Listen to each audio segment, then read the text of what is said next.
তুমি যে জান্নাতের বাপ, এটাই না জান্নাতের জন্য একটা দুর্ভাগ্য। এই এলাকার সমস্ত পেশার জনগণ, ব্যবসায়ী সমিতি, তার স্কুলের ছাত্রছাত্রীরা পর্যন্ত চান্দা তুইলা তার চিকিৎসার জন্য সবাই হাতে হাত মিলে ঝাঁপাইয়া পড়ছে। তুমি কি করতেছো বাপয়া?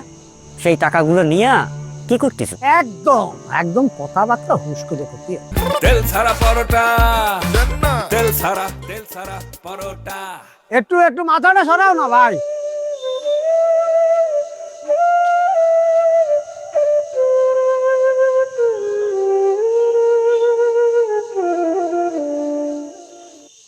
ওরে বাপ রে বাপ, তোমার তো দেখাই পাওয়া যায় না। আমি খুঁজতেছি, আজকে খবরটা তো আমার ভালো। এই চা খাতে এসে তোমার দেখা পেয়ে গেলাম। তা ঘটনা কি? মোটে দেখতেছি নে, আমার বাড়ির উঠোনেও তো মনে হয় যাওয়া হয় না। ইয়াসিন, আমি ঠিকই যাই, তুমি দেখতে পাও না।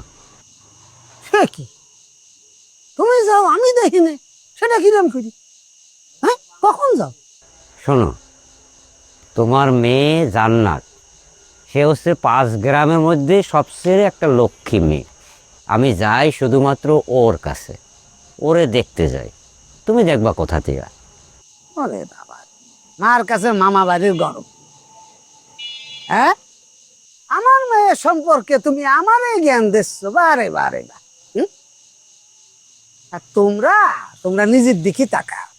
নিজেরা কি, তোমরা তো আমার বাড়ির মধ্যে যাই গুটো পলিটিক্স শুরু করেছো। আমার মেয়েটা অসুস্থ হওয়ার পর থেকে আমার বাড়িতে যাই আমার বাপের কানে কি কুসমন্ত্র দাও তুমি এবং ওই অজিত ঘোষ। হ্যাঁ, আচ্ছা ইয়াসিন, এই যে তুমি যে জান্নাতের বাপ, এটাই না জান্নাতের জন্য একটা দুর্ভাগ্য।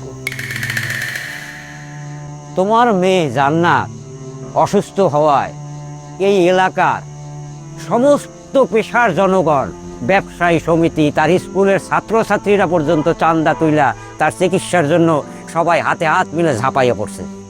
তুমি কি করতেছো বাপয়া? সেই টাকাগুলো নিয়া কি করতেছো? একদম একদম কথাবার্তা হুশ করে করতে। বাবা, না কতি কতি কোন জায়গায় গেছে? ওই যে ঠসকা পড়ে গেছে না। ঠসকা আমার পড়েনি, ঠসকা তোমার পড়। আর তোমরা কি করেছো? তোমরা সব ধোয়া তুলছির পাতা না। তুমি অজিত ঘোষ আমার বাড়ি যাইয়ে আমার বাপের কানে কি দাও সেটা আমি হারে রেটে পাইছি। তোমরা আজকে আমার কাছ থেকে আমার বাপের দূরে সরাই, আজকে আমার সংসারের মধ্যে তোমরা কেন নাম বাতাইছো? একটা কথা কয়ে দিন, অজিত ঘোষ স্পষ্ট করে দিছে সে যেন আমার বাড়ির উঠোনে না যায়। আজকে তোমার এখন দিলাম, আজকের পরেতে আমার বাড়ির উঠোনে যদি কিছু আর আমার বাপের সাথে যদি কোনো কথা বলি কিন্তু কোনো বাউল ফল না। ইয়াসিন, বাউলকে বাধা দিও না।